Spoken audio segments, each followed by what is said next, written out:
Hello, on continue. On est jeudi. Tout va bien. Tout a changé grâce à vous. Grâce au génie profond de la France. À ce génie profond que j'écrivais la dernière fois.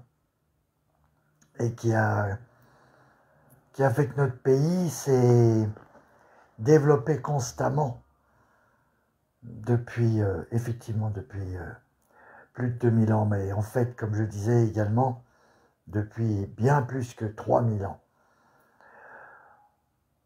J'ai vérifié les dates de l'âge de la période du bronze, de l'âge de bronze.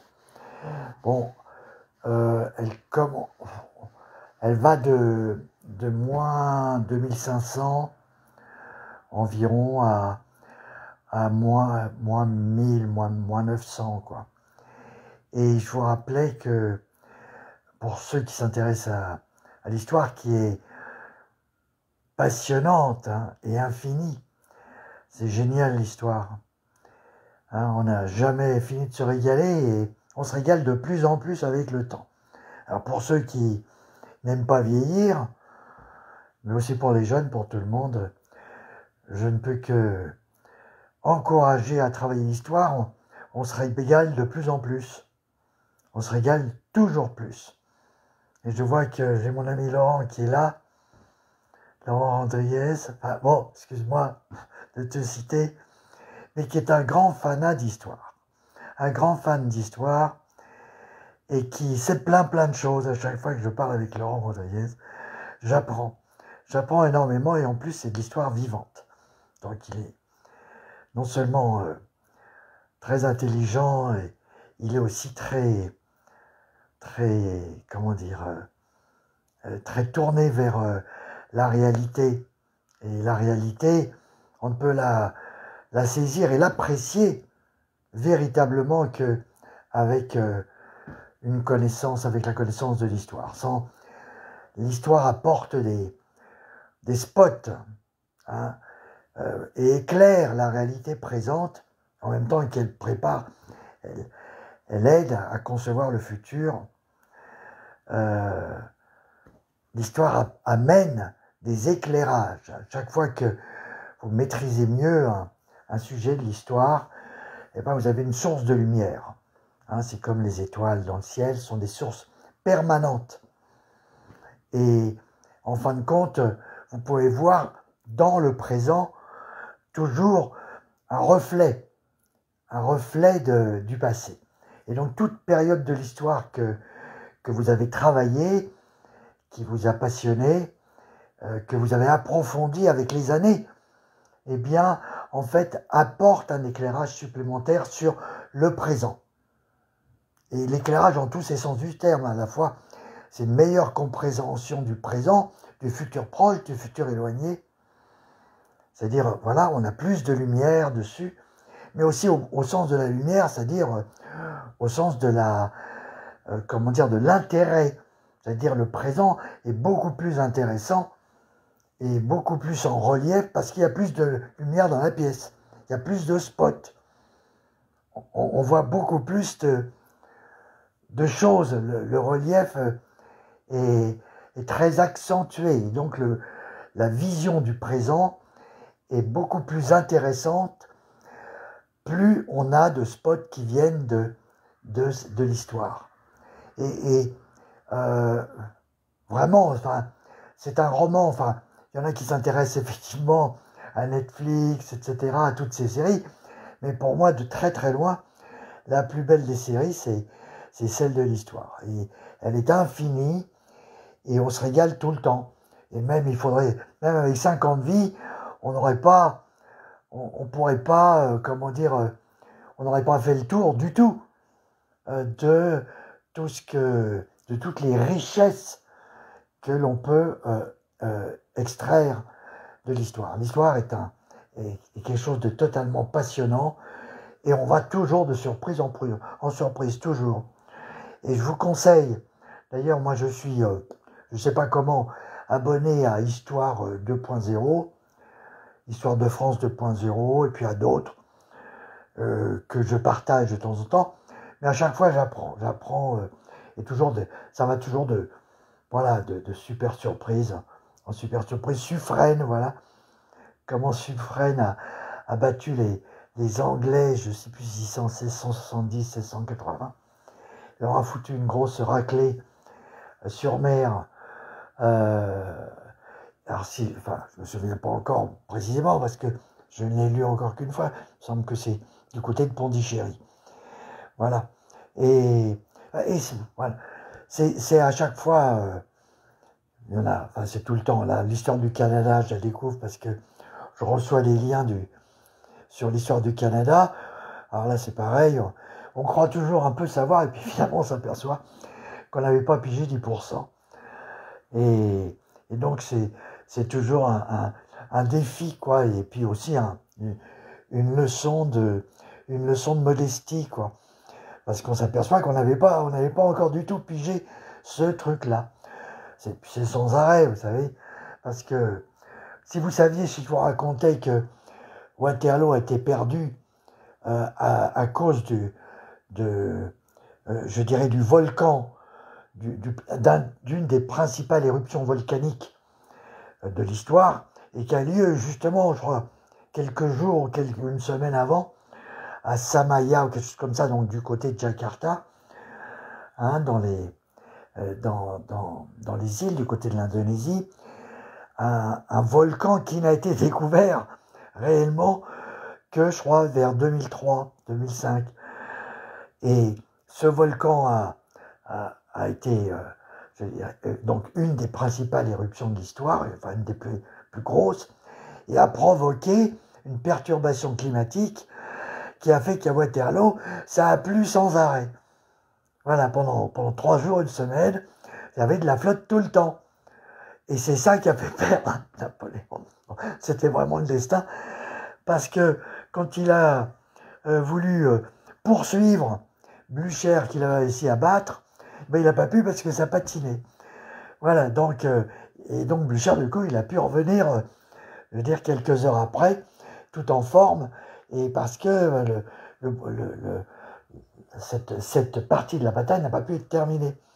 Et puis en plus, à Waterloo, donc Napoléon s'était retrouvé donc en bas d'une pente. Wellington, qui était un fan de Napoléon, s'est planqué derrière la colline, et parce qu'il était malin.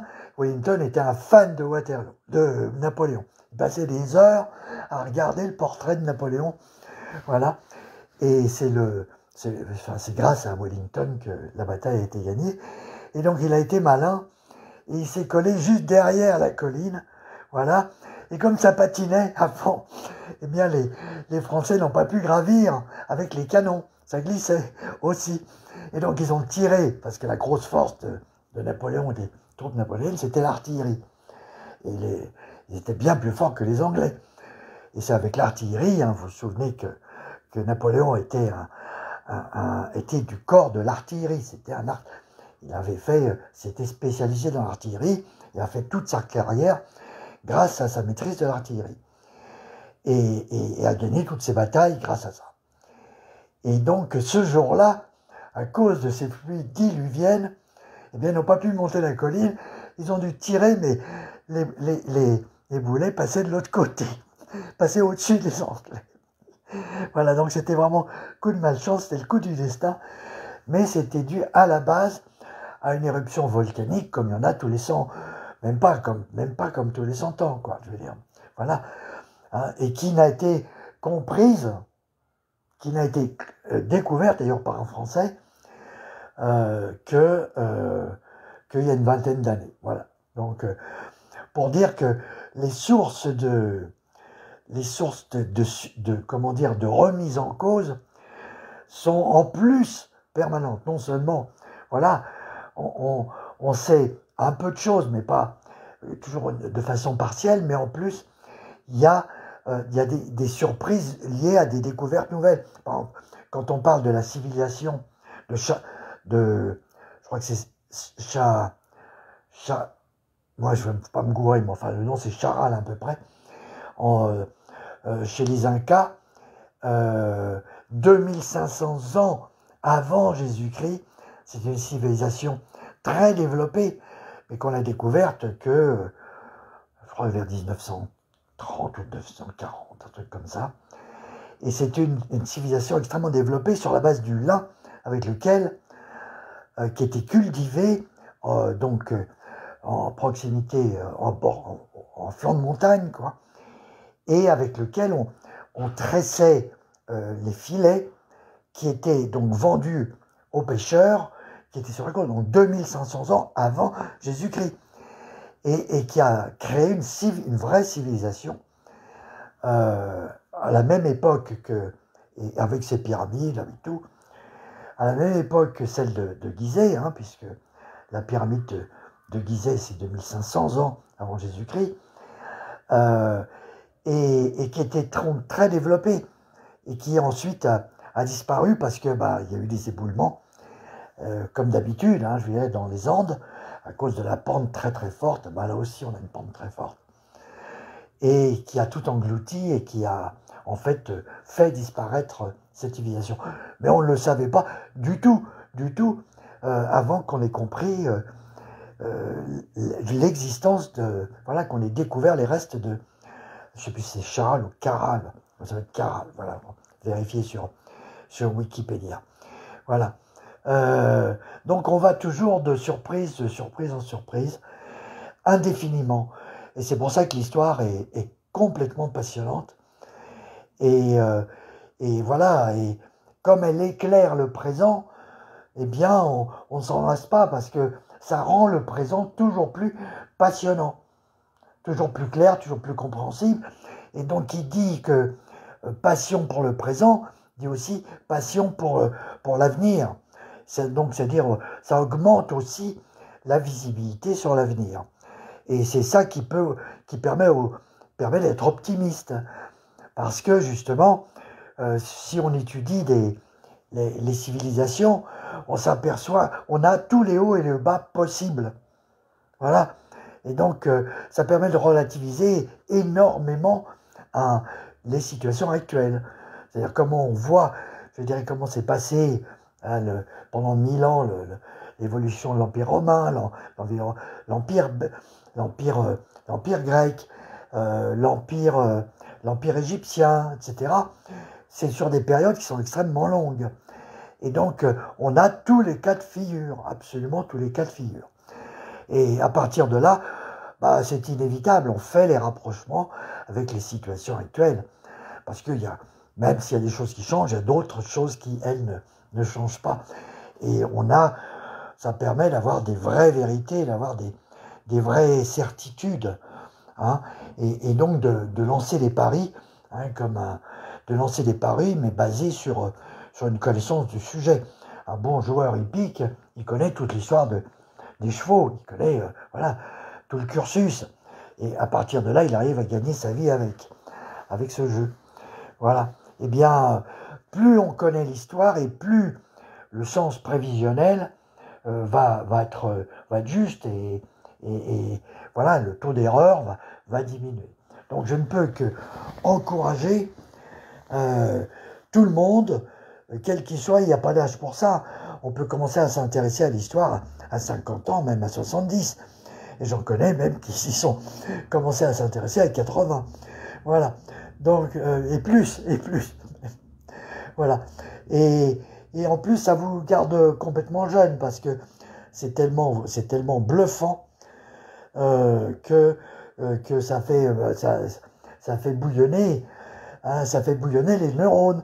C'est-à-dire, ça crée quand même ça a un effet d'enthousiasme, un effet de rigolade. C'est la fête, quoi. Voilà.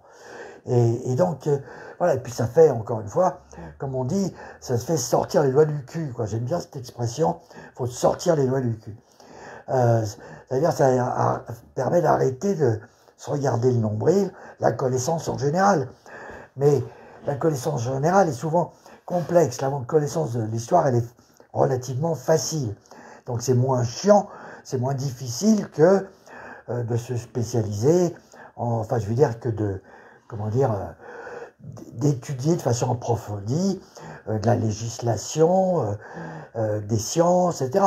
L'histoire, c'est un, comment dire, c'est une friandise, c'est facile, hein, c'est comme aller à Venise, c'est comme, etc. C'est comme se balader. Donc c'est un pur, c'est une pure distraction. C'est pas un effort comme il faut le faire pour des matières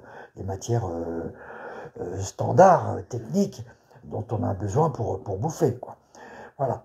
Donc, je ne fais qu'encourager, c'est encore une fois une vieille tradition française. Les Français sont cultivés, hein, par tradition, c'est pas par prétention, c'est par tradition. Hein.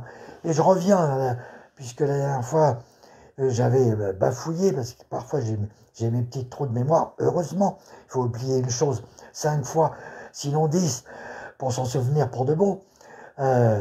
C'est en russe qu'on dit ça. Hein. Nujna adin dielat, enfin, 10 fois, 10e raz, zabit, oublié pendant cette fois, je t'obéis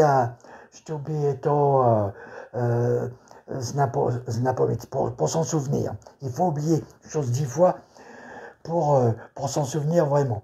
Donc, je suis entre guillemets un peu un spécialiste de la question de la mémoire. Je vous reparlerai de l'objet conceptuel à l'occasion.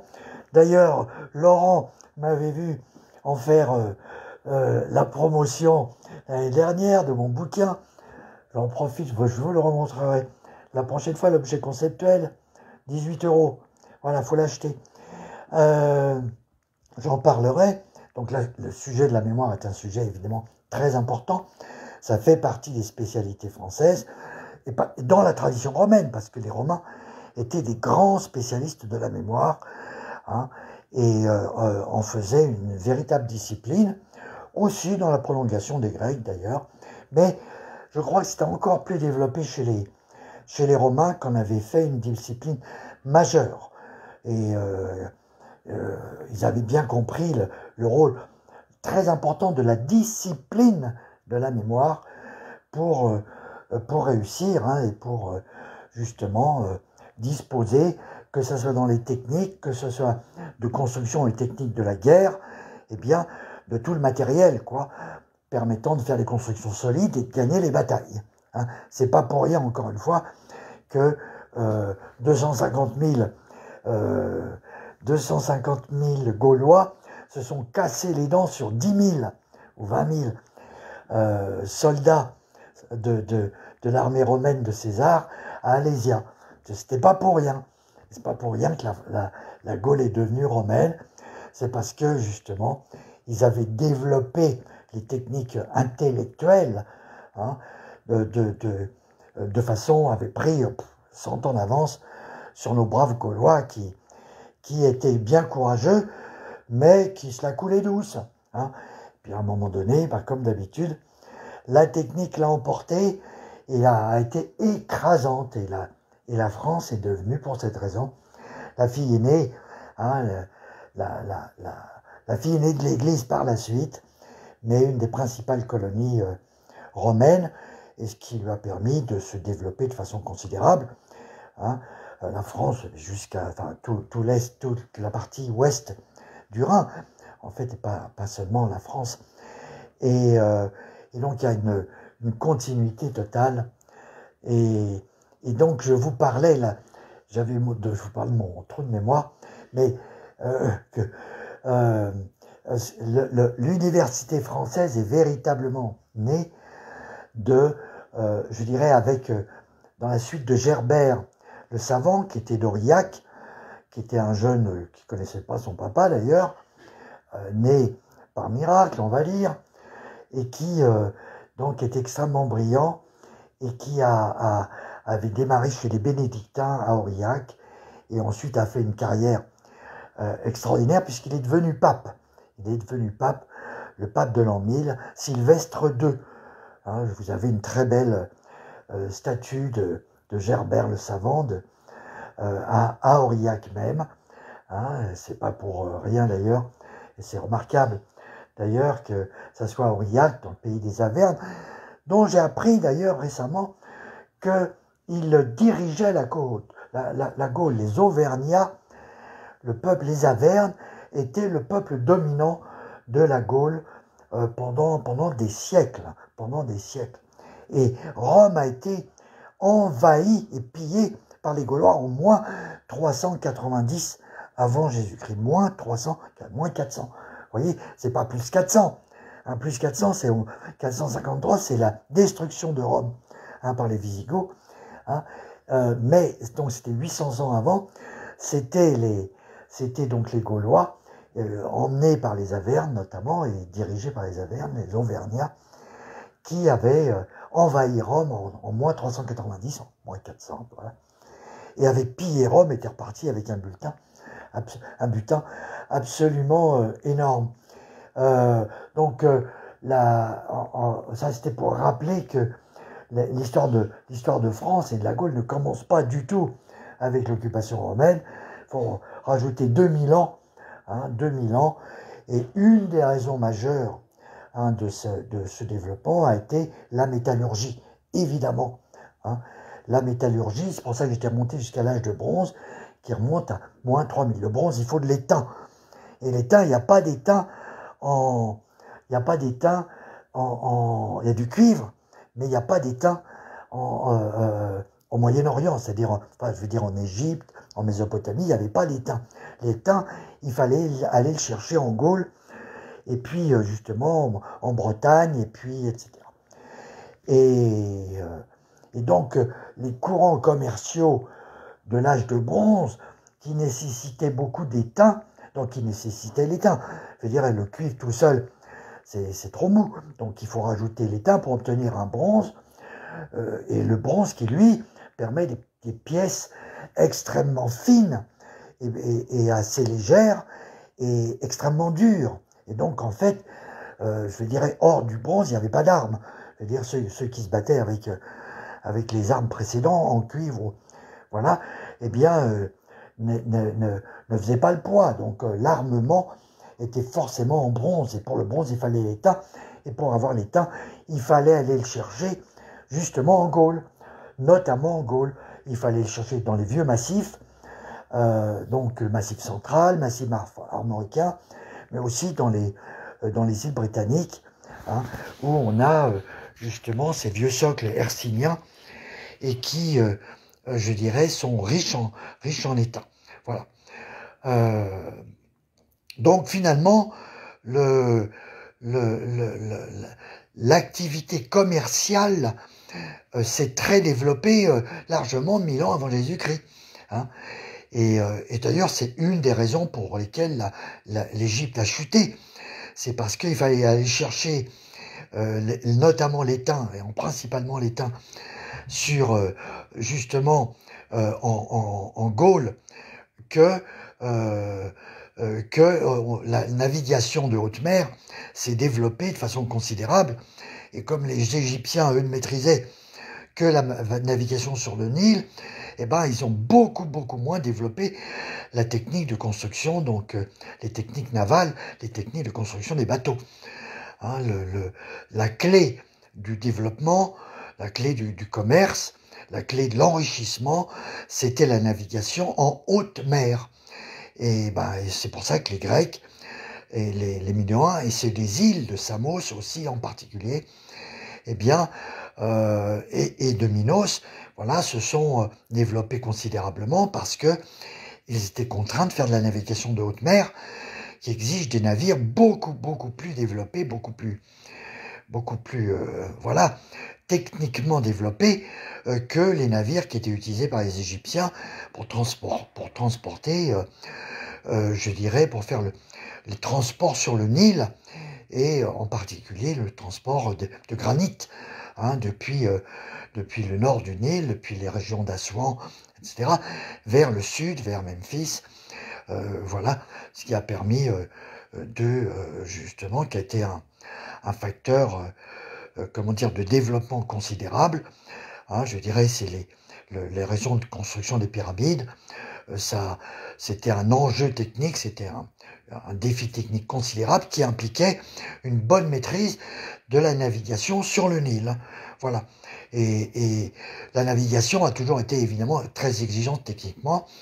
Et de la même façon, à partir du moment où l'Égypte cesse réellement d'avoir une importance, une grande importance, à partir de 800, à peu près 800 avant Jésus-Christ. Après, le relais est donné aux Minoens, voilà, et ensuite aux Grecs, et ça va de pair avec le développement justement d'une navigation beaucoup plus sophistiquée, donc à une fabrication de navires beaucoup plus sophistiquée. Voilà, donc rien d'étonnant à ce que les petits Français d'aujourd'hui, en fait, soient des gens cultivés, parce que, je dirais, il y a toute cette histoire, il faut rajouter, encore une fois, 3500 ans, voire 4000 ans, je dirais, de tradition, et de tradition de civilisation. Et c'est pas pour rien, donc, que l'université française s'est développée en 1000 avant Jésus-Christ, et non pas 1400, hein, c'est pas la Renaissance italienne, ça c'est 1400, 1300, 1400, 1500 à peu près, 1400 on va dire essentiellement, mais c'est 400 ans avant, et le principal acteur, je dirais moteur, a été donc Sylvestre II, qui était né à Aurillac et qui a passé plein de temps dans l'empire, dans l'empire arabe, dans le monde arabe de l'époque, c'est-à-dire dans l'Andalousie, chez les Omeyyades du Sud en particulier, puisqu'il est allé s'installer, comme il était très brillant, eh bien, il a été remarqué, a été emmené par le sieur de Barcelone, qui était une marche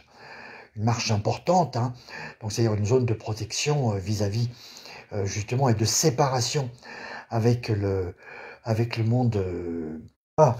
Ça avait, encore une fois, tentative de reconnexion. Je vois qu'il y a encore du... Ouais, il y a toujours, à chaque fois qu'il y a le téléphone qui sonne, ça me fout dedans, ça interrompt. Donc je disais qu'en l'an 1000, le monde arabe était à son apogée. Hein, il se casse la gueule. Il se casse la gueule 250 ans après, véritablement, avec la prise de Bagdad en 1250, toujours pareil, 58, en 1258, hein, par les Mongols, le petit-fils de Gengis Khan. Donc, mais en l'an 1000, le monde arabe est à son apogée totale, et on est sous les Abbassides, et c'est-à-dire sous l'influence persane au point de vue tradition, et donc avec un goût immodéré, je dirais, pour le savoir. Et donc le monde arabe avait repris, retraduit, je dirais, tout le savoir grec qui avait été conservé à Constantinople, tout avait été traduit, je dirais, à partir justement en particulier de 800 et de Haroun el-Rachid. Il y a eu, à partir du moment où on est passé des Omeyyades aux Abbassides, eh bien, on a toute la tradition, je dirais, voilà, de connaissances approfondies. Beaucoup de grands savants du monde arabe étaient des Perses, enfin beaucoup, voilà. Et donc, sous cette influence-là, eh bien, le monde arabe a favorisé le développement des sciences de façon extraordinaire. Toute la tradition, tout le monde grec toute la littérature grecque a été traduite. Et donc tout ça s'est retrouvé en particulier en Andalousie, hein, qui était un véritable paradis dans lequel se côtoyaient toutes les religions et même si le patron était arabe, était musulman, mais avec énormément de tolérance. Et il y a eu, toute l'Andalousie a été considérée comme un véritable paradis. Et tout le savoir était justement en particulier concentré en en particulier, non seulement du côté de Bagdad en Orient, mais du côté de Cordoue, je dirais, en Espagne. Et donc, Sylvestre II, qui est extrêmement brillant et qui maîtrisait très bien le latin, voilà, eh bien, avait donc passé plusieurs années, puisqu'il était en partant de Barcelone, pour aller, enfin, reprendre véritablement rétablir le lien avec l'Antiquité au travers donc du monde musulman d'Andalousie. Mais il n'y avait pas que l'Andalousie, il y avait aussi, bien sûr, tout le Maghreb. Hein. Voilà. Hein, et toutes les grandes villes du Maroc hein, qui étaient très développées également. Et lorsqu'il est revenu avec, justement, bien chargé de mathématiques, eh bien, c'était le pape mathématicien. Hein, c'était, eh bien, il avait atteint un tel niveau de connaissance que finalement, il a atterri pape. Il est devenu le pape de l'an 1000, qui a régné pendant quelques années, qui a été, voilà, mais qui a énormément influencé tout l'Occident. Hein, et lui-même avait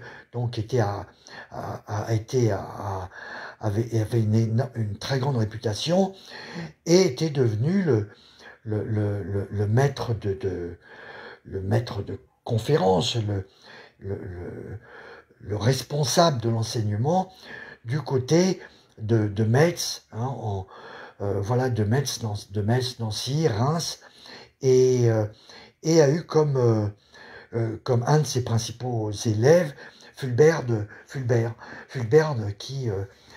Chartres, qui lui-même a créé l'école de Chartres, qui a régné pratiquement pendant 200 ans et à laquelle on doit la renaissance et même l'existence même de l'université française.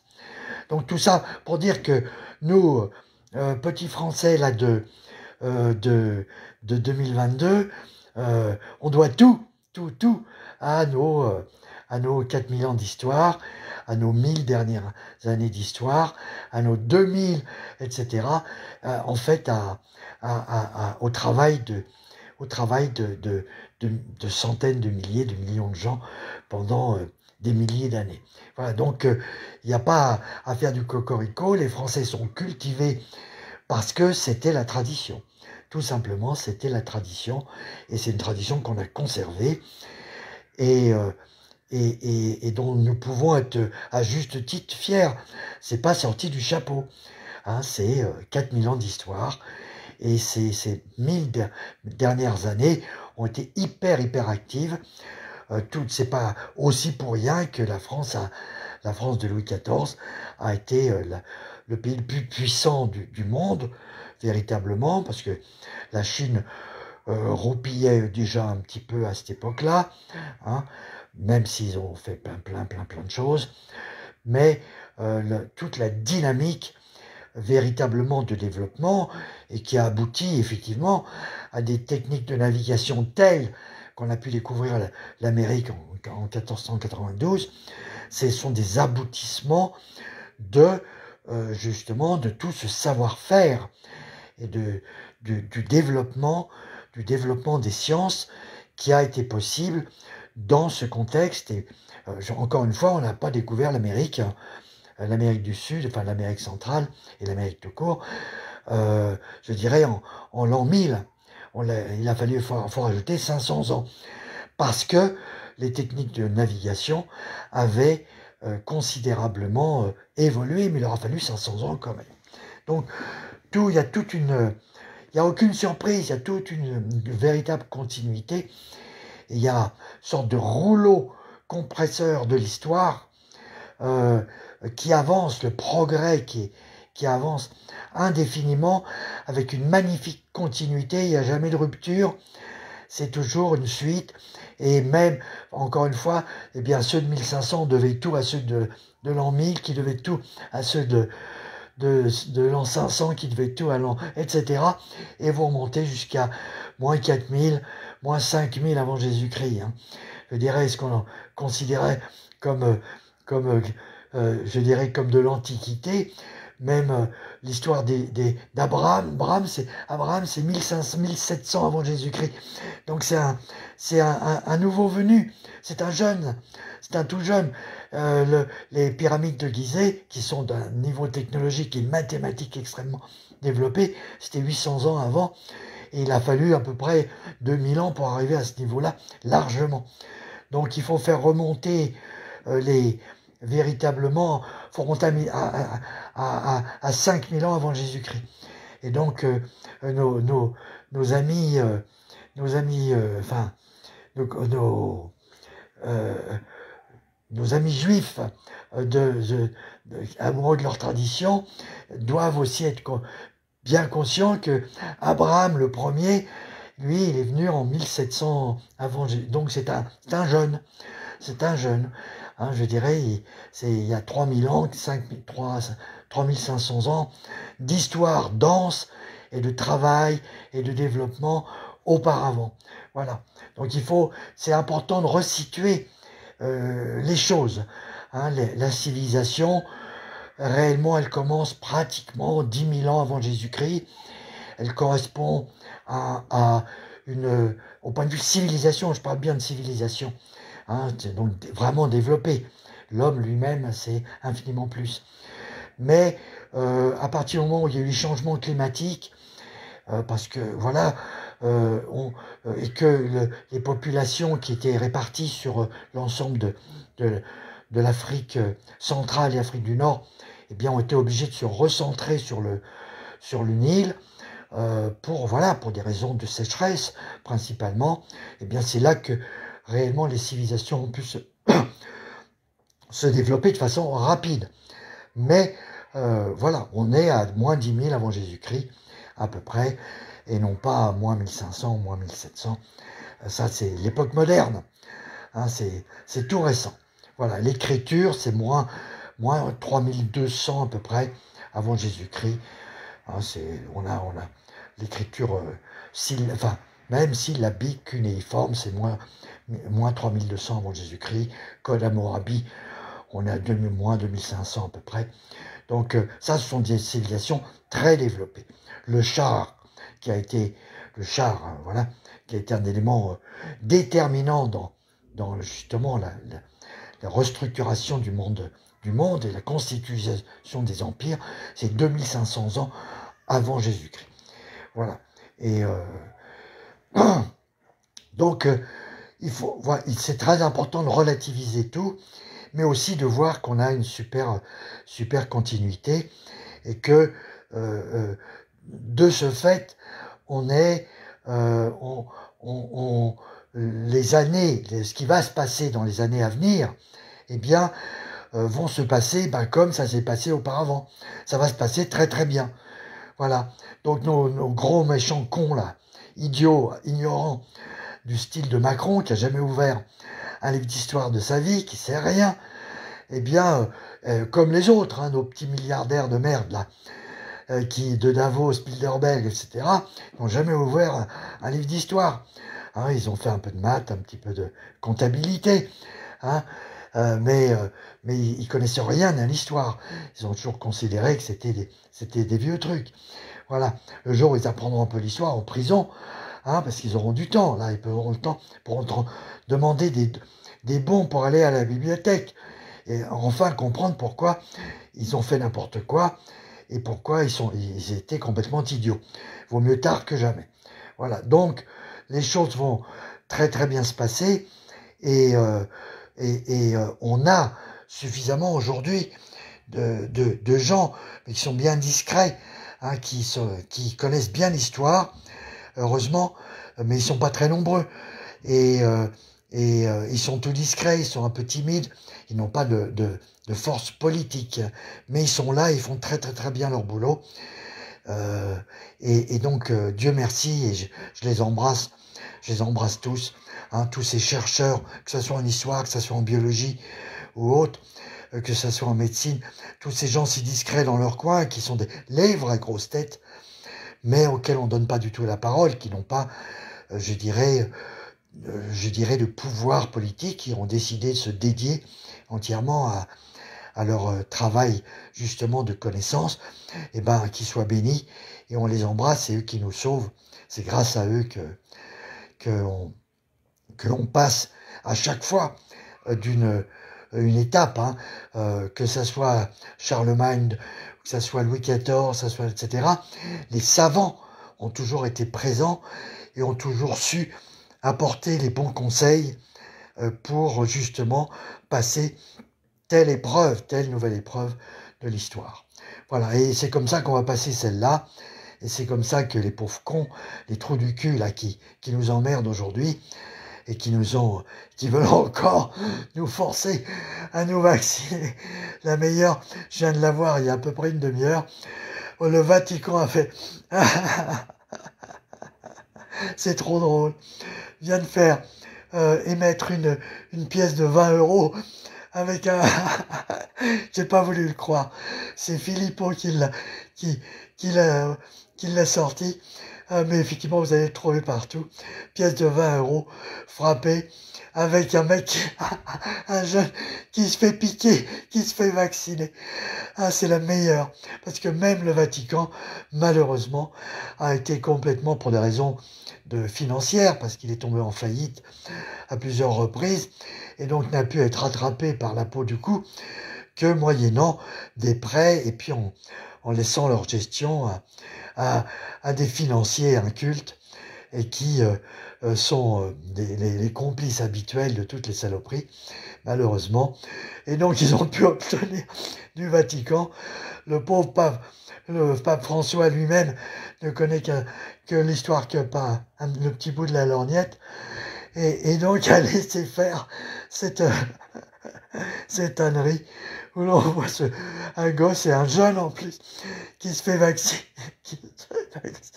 C'est vraiment la meilleure de la journée et ça vous montre le degré d'ignorance incroyable qu'il y a au plus haut niveau de l'État. Voilà, donc mon encouragement à étudier l'histoire un peu pour beaucoup en faisant du b.a.-ba, pour ceux que, ben voilà, il n'y a pas de honte, eh bien c'est vraiment une grosse... c'est une obligation maintenant. Il faut travailler l'histoire. L'histoire, elle est disponible en long, en large, en travers, grâce à Wikipédia. Dieu bénisse Wikipédia. Et pas seulement, ça a permis aussi justement de développer des nouveaux sites spécialisés qui, je dirais, vulgarisent et puis illustrent et rendent l'histoire très, très, très agréable. Voilà. Bon, donc, c'était j'ai tellement mal aux côtes avec cette histoire-là que je vais être obligé de laisser pour aujourd'hui. Donc, on se marre bien. Macron est bien dans la merde, il s'enfonce chaque jour. Son allocution d'imbécile d'avant-hier, de mardi, c'est ça, c'est avant-hier, je sais même plus, jeudi, ou c'était hier, je sais même plus. Donc, pauvre con, était d'un ridicule fini, tout le monde s'est bien fendu la gueule, il s'enfonce dans la merde et dans la boue à chaque fois qu'il fait un mouvement dans les sables. Il n'a toujours rien compris. Il a osé dire qu'il a été élu sur un programme clair, alors que c'était une pure carambouille, une pure magouille, et qu'il a tout fait avec la complicité de Mélenchon. Malheureusement, normalement, lui-même devait avoir 19%, il a triché, et Mélenchon, au lieu de... C'est pour ça qu'il a eu 133 députés, mon pauvre Mélenchon. Si tu avais été correct, les gens t'auraient fait confiance et t'en aurais eu 200.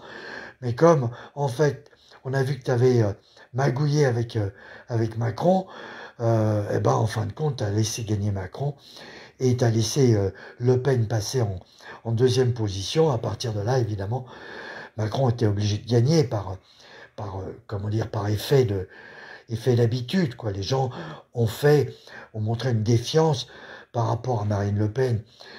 Voilà, pour ne pas lui confier la présidentielle. Et puis en plus, après un débat absolument lamentable, impitoyable, au point qu'on pensait Beaucoup ont pensé, moi aussi d'ailleurs, qu'elle-même avait été complice d'une certaine façon. Le combat était comme un combat de boss truqué. C'était pas possible d'être aussi nul à ce, à ce, à ce débat. Donc, voilà. Et Mélenchon, qui au lieu de contester ces résultats comme il aurait dû le faire, et comme on va le faire, eh bien, en fin de compte, s'est débiné tout de suite et a dit, votez pas pour Le Pen. Donc, les gens ont été extrêmement choqués, et finalement, n'ont envoyé que 133 députés, alors que s'il avait été correct, il aurait peut-être pu en avoir 180 ou 200. Mais enfin, bon, c'est comme ça, c'est très bien comme ça. De toute façon, Marine Le Pen, c'est vrai, est une brave fille, mais elle n'est pas encore du tout assez mûre pour assumer une fonction de présidente. Elle nous le démontre, mais je la crois quand même moins malhonnête. Et en tout cas, elle est infiniment moins malhonnête, certainement, que Macron, et et voilà, et puis moins malhonnête aussi, à mon avis, que Mélenchon. Voilà, mais qui est lui-même quand même 10 fois moins que Macron. Donc, l'équilibre est bon. Il fallait pas trop donner de pouvoir à Mélenchon et se retrouve avec un pouvoir limité, mais quand même le pouvoir de faire. Donc, qu'il fasse ce qu'il sait faire. Voilà, aller un peu faire pompon cucu aux milliardaires qui auraient dû se comporter de façon plus convenable pendant la crise et qui sont simplement contentés d'encaisser des plus-values liées à l'émission monétaire. Donc c'est pas bien. Là c'est pareil. Il va falloir qu'ils prennent quelques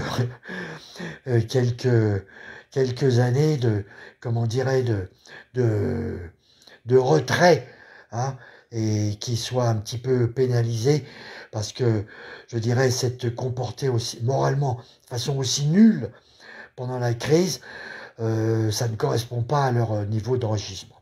Donc ils ont été certainement, bien sûr, de bons gestionnaires, mais ça suffit pas. À un certain niveau d'enrichissement, il faut devenir un peu plus responsable et un peu plus citoyen. Voilà. Bon, c'est déjà pas mal pour ce soir. Je reprendrai voilà, je ferai un nouveau direct et 2 nouveaux directs. On a encore plein de choses à se raconter dans les jours prochains. Et je vous fais donc une grosse bise. On a gagné, on va gagner, il faut pas débander, hein. Il faut pas laisser les serpents, les escrocs, je dirais, relever la tête.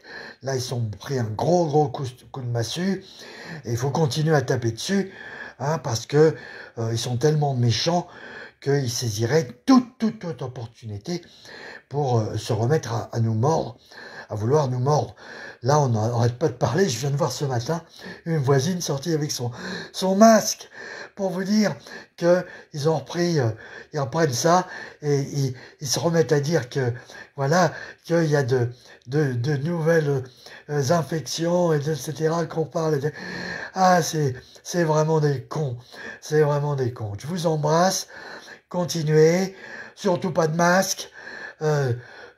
Interdisez. Vous avez Le Pen maintenant qui s'est engagée à ce qu'il n'y ait pas de passe vaccinal. Ben, elle va avoir l'occasion de le dire et de le redire.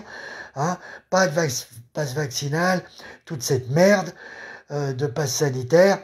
Elle s'est engagée. Elle ne peut pas se dédire.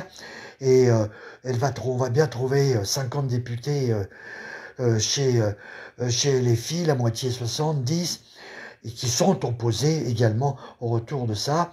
Et puis la même chose, on va bien trouver 30 ou 40 députés du côté de LREM qui auront pris conscience de la saloperie de ce passe vaccinal.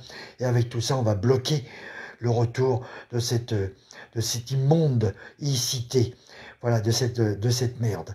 Voilà, donc super, go, on continue, on se bat, vive les gilets jaunes, vive les Français qui ont voté, tous les Français qui ont voté dimanche dernier, et puis même ceux qui se sont abstenus, finalement, ils ont contribué finalement aussi à la grosse claque à ce petit con de Macron.